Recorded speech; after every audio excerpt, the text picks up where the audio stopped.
SK, and to our viewers, a very good morning to you again. And thanks so much for coming back to us. It's been so interesting just finding out the issues that affect healthcare practitioners throughout the continent, because this is a gathering of professionals from around the continent, not necessarily just here in South Africa.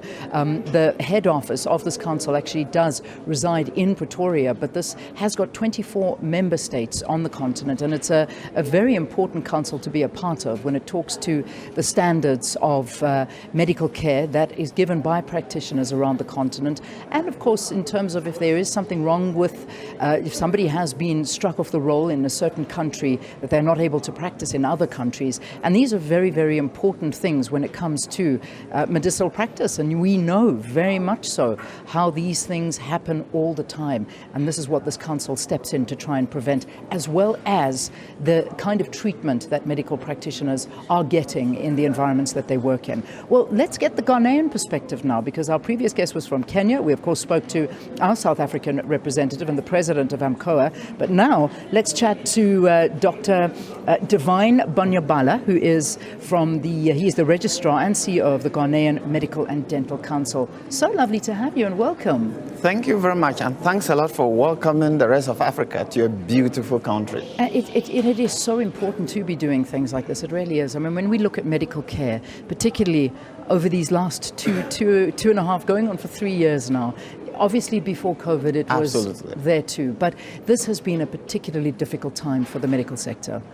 Absolutely. The COVID pandemic brought to the fore the testing of our healthcare systems, and also brought into question whether or not the doctors and dentists we have been training, and generally the health workforce that we have been training, that we should pause and reflect and gain deeper insights into the kind of workforce that will be fit for the future of healthcare service provision.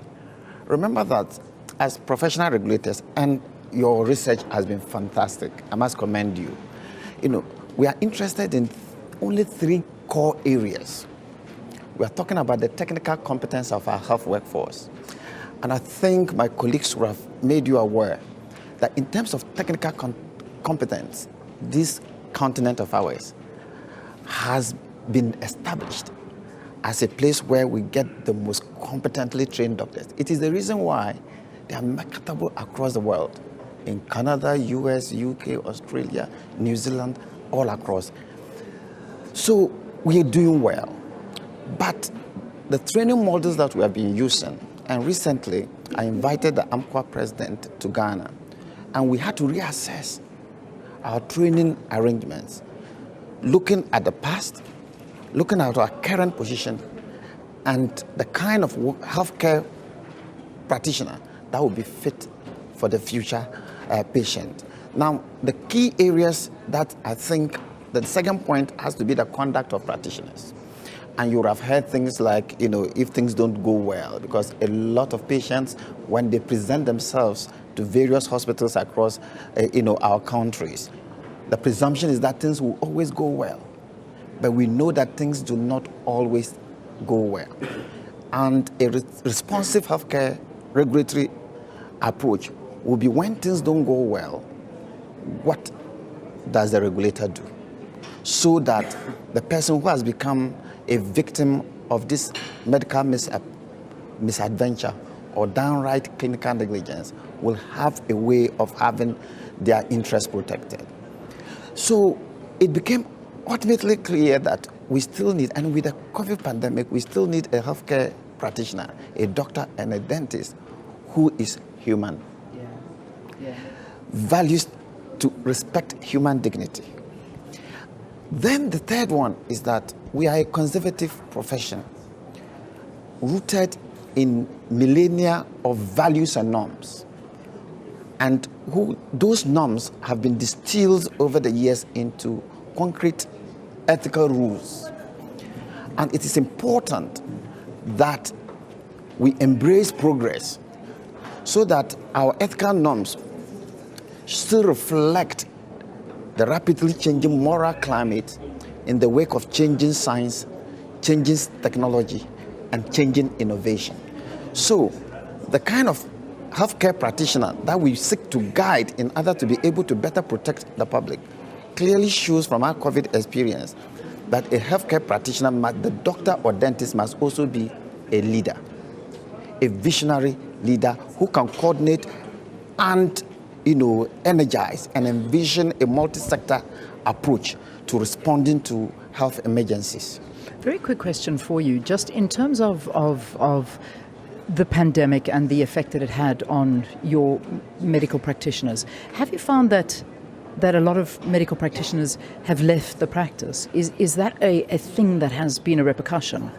Well, in our continental experience, and I'm sure it's not very different, speaking to my colleague, the president of the Health Professions Council of South Africa, in Ghana, what we noticed right from 2020 is a new wave. We used to have brain drain. But once the pandemic hit, and given the vote of confidence in the competence and the quality of the African training, because it's still focused on bedside skills acquisition, a lot of our Ghanaian doctors are now being actively recruited by the developed world, the UK, Canada, and the USA.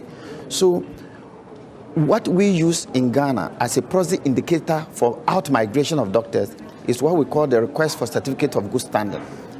And we have seen that this has almost doubled since the advent of COVID. Now that raises the larger question.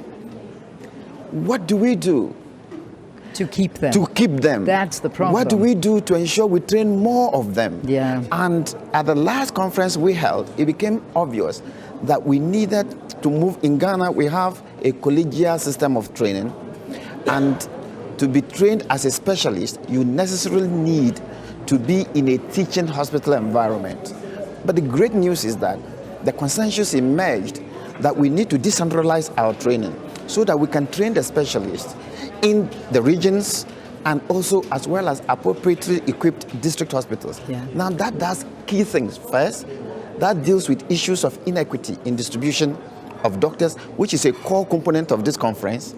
That also deals with issues of inequity in access to specialist services to our region. Because we have to be frank, if you're running a responsive healthcare system, then every African, wherever they are, should have access to specialist healthcare services. It shouldn't be limited to our larger cities and regional settings. And that seems to be a big message that is coming from every one of you that I'm speaking to. I mean, that is the situation here in South Africa. Those that are living in further flung rural areas, to try and get medical care, you've got to walk for kilometers to find a clinic, and it's still not specialized care. You'll still be diagnosed, then you've got to find a specialist, then you've got to get this kind of treatment. So that access to medical care is just not there.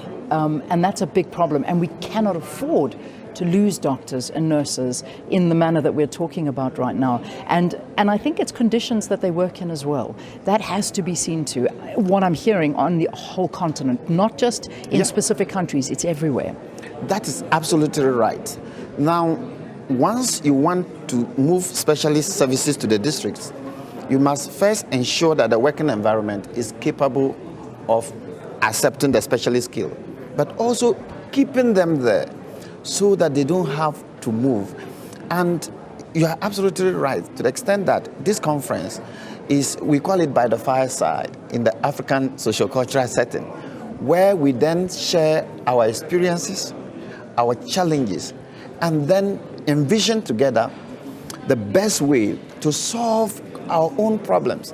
And that is the value of AMCOA, that we bring sector regulators together, and based upon our socio-cultural setting and conversations, we are able to do what we call regulatory foresighting, to think into the future, what we can do to ensure that we address the African condition by the African, for the African. Well, good luck. We're looking forward to the outcomes of this, and continue to do the great work as the council and protecting our medical practitioners here on the continent so we don't lose them. Dr. Devine. Thank you very much for having me.